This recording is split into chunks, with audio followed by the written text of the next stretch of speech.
Hello students, GPM school online channel में आपका स्वागत है। मैं हूं सूरज शर्मा। क्लास +1 का लेक्चर लेके आए हैं। तो लास्ट 2 लेक्चर अपन ने लगाए हैं एलिमेंट्स के मैथ से। पर एक चीज देखी कि बहुत से बच्चों के पास ये बुक अवेलेबल नहीं है। तो एक बार आप जो वर्क स्टार्ट करेंगे वो एनसीईआरटी से करेंगे। तो आपको ये भी लगता होगा कि सर बुक्स तो एनसीईआरटी की भी नहीं है, पर प्ले स्टोर से एनसीईआरटी की बुक्स आसानी से मिल सकती है और बुक्स हमें नहीं मिलती और ये बुक्स मिल जाती है। तो एक बार आप जो एनसीईआरटी की बुक्स है प्ले स्टोर से डाउनलोड कर ले, क्योंकि इन दिनों आपको पता है कि बुक्स अवेलेबल होना थोड़ी दिक्कत हो रही है, मिल नहीं रही है बुक्स। तो एक बार आप एनसीईआरटी जो प्ले स्टोर है वहां से डाउनलोड कर ले। कुछ नहीं करना, सीधा आपको प्ले स्टोर पे जाना है। 11th maths NCERT text book आपको लिखना है, उसमें बुक्स आ जाएगी। तो वो आप स्टार्ट कर सकते हैं, क्योंकि जब तक एक बार ये चीज़ें खुलेंगी नहीं तब तक हमें बुक्स भी अवेलेबल नहीं हो पाएगी। तो इतने आप ऑनलाइन जो आपका प्ले स्टोर से बुक्स डाउनलोड करके काम चलाएं, और जब ये चीज़ सारा कुछ सॉल्यूशन हो जाएगा तब आगे आप और देखेंगे और बढ़ेंगे आगे। तो एक्सरसाइज 1.1 अगर आप एनसीईआरटी की देखें तो ये आपने कर ली है ऑलमोस्ट, क्योंकि पिछले जो 2 लेक्चर है वो सारा इसमें आ गया। फिर भी मैं आपको रिवाइज करवा देता हूँ। पहला क्वेश्चन है which of the following are set justify your answer. कहता है इनमें से कौन सा सेट और कौन सा सेट नहीं है, जस्टिफाई योर आंसर। तो सीधी सी बात है, जिसके ऊपर सभी की राय एक जैसी होगी, सारे यस बोलेंगे तो सेट है, सारे नो बोलेंगे तो भी सेट है। फाइनाइट जो कलेक्शन होगा वो सेट होगा, अदरवाइज नहीं होगा। जैसे कि पहला क्वेश्चन है the collections of all the month of year beginning with letter J. मतलब साल के उन महीनों का नाम जो जे लेटर से स्टार्ट होते हैं। तो जे लेटर से स्टार्ट होता है सबसे पहले जनवरी, जून, जुलाई, आई थिंक ये 3 ही महीने होते हैं। तो अब ये 3 किसी से भी आप पूछ लें, सारे लोग यही बताएंगे, कोई ये नहीं कहेगा यार ये नहीं ये भी होता है। तो सारों की राय एक जैसी होने के कारण ये सेट है। इसके बाद है the collection of 10 most talented writer of India. India के 10 जो सबसे मोस्ट टैलेंटेड राइटर है उनका कलेक्शन। तो आप सब जानते हो कि इसकी कोई रेटिंग नहीं है। कौन से 10 मोस्ट टैलेंटेड है, सारे अपने आप में टैलेंटेड है।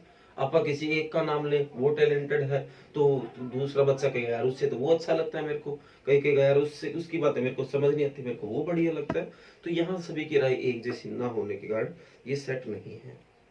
आगे बोला A team of 11 best cricket batsman of the world. एक ऐसी टीम जिसमें वर्ल्ड के 11 बेस्ट बल्लेबाज हो। अब वही बात, कौन से बेस्ट हमें क्या पता।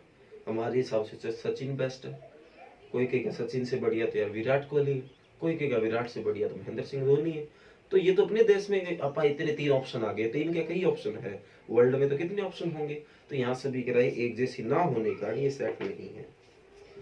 आगे बोला the set of all boys in your class. आपके क्लास के जितने भी बॉयज है उनका सेट।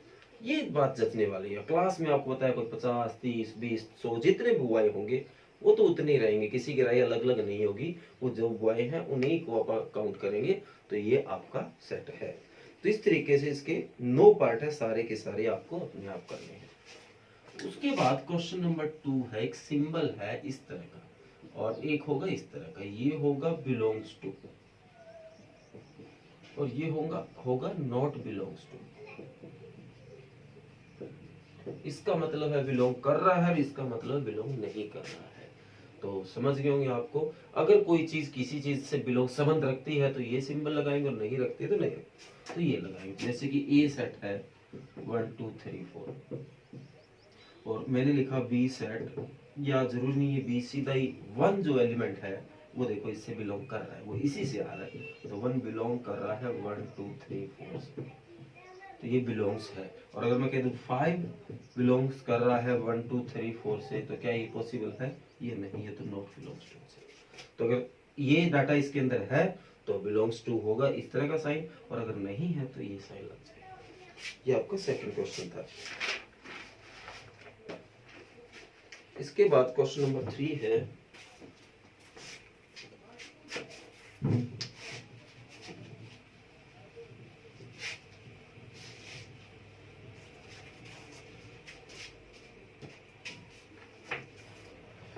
क्वेश्चन नंबर 3 है भाई, write the following set in roster form. Roster form में इसको आपको सेट करना है। सबसे पहले तो आपको पता होना चाहिए रोस्टोफॉर्म क्या होती है, तो मैं उसके बारे में भी आपको बताऊंगा कि ये रोस्टोफॉर्म होती क्या है। x such that x is an integer, x कोई इंटीजर, इसके बारे में हम बात कर चुके हैं, and -3 less than equal x and less than 7। अब कहता है इसकी आपको रोस्टोफॉर्म बनानी है। तो रोस्टोफॉर्म क्या होगी, जो इसका आंसर होगा वो रोस्टोफॉर्म होता है। मतलब ये तो इसने डिटेल में लिख दिया, अब आपको ये समझ ही नहीं आ रहा ये क्या है, तो इसका जो क्लियर आंसर हम दे रहे हैं वो रोस्टोफॉर्म में देंगे। तो इसका मतलब है x, मैं डाटा जो भी यूज करूंगा वो x में करूंगा, कहीं ना कहीं तो यूज करना है। अब आगे बताता है कि सच दैट, ये जो दो डॉट है मतलब इस x के बारे में बताने लग जाती है, x कौन है।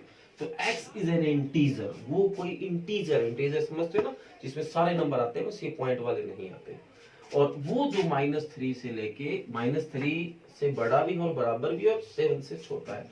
तो ऐसे इंटीजर बताइए जो -3 या 3 से बड़ा हो और 7 से छोटा हो। तो -3, -2, -1, 0, 1, 2, 3, 4, 5, 6, 7 नहीं आएगा क्योंकि 7 से लेस है।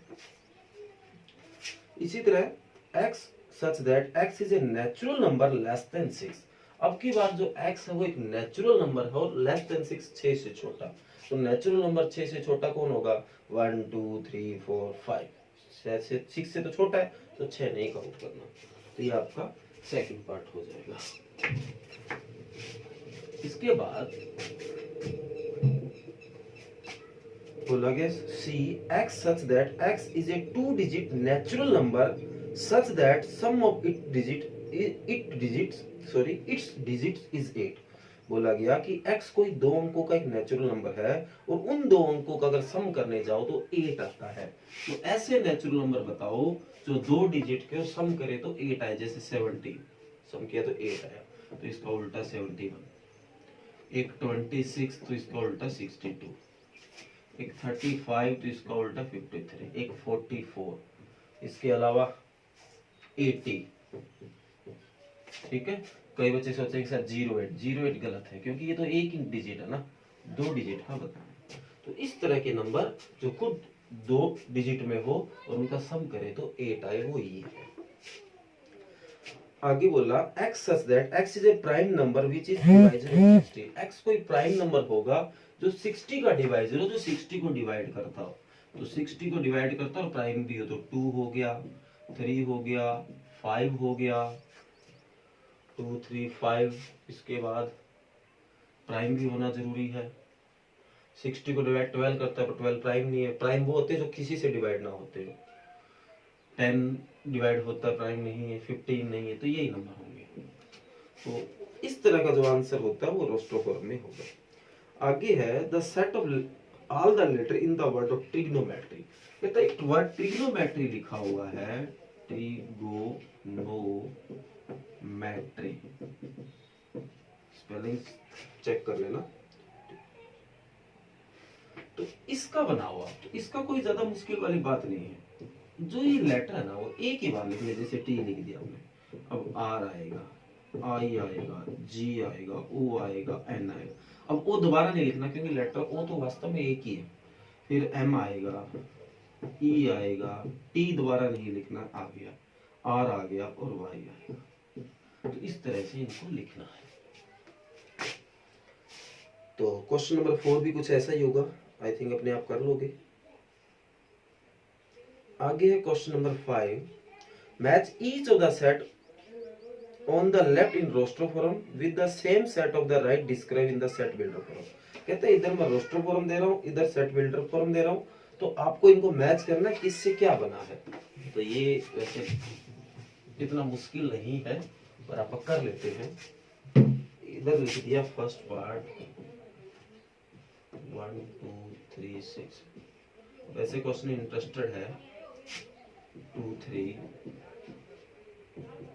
थर्ड पार्ट है MADHEICS।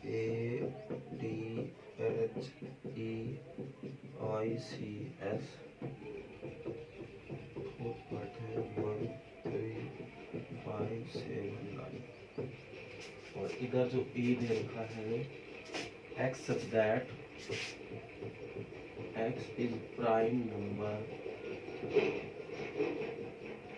x कोई प्राइम नंबर है and divisor of 6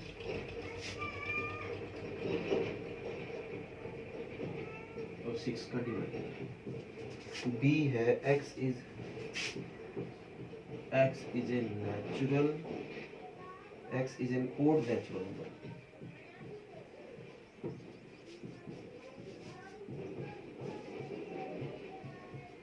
odd natural number less than 10।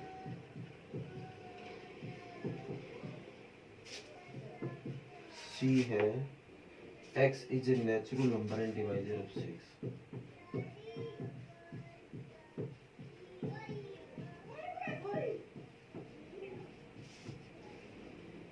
and divisor of 6।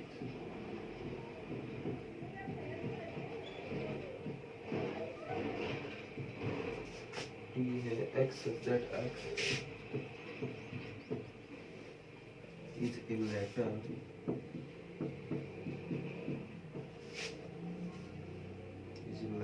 of the word mathematics।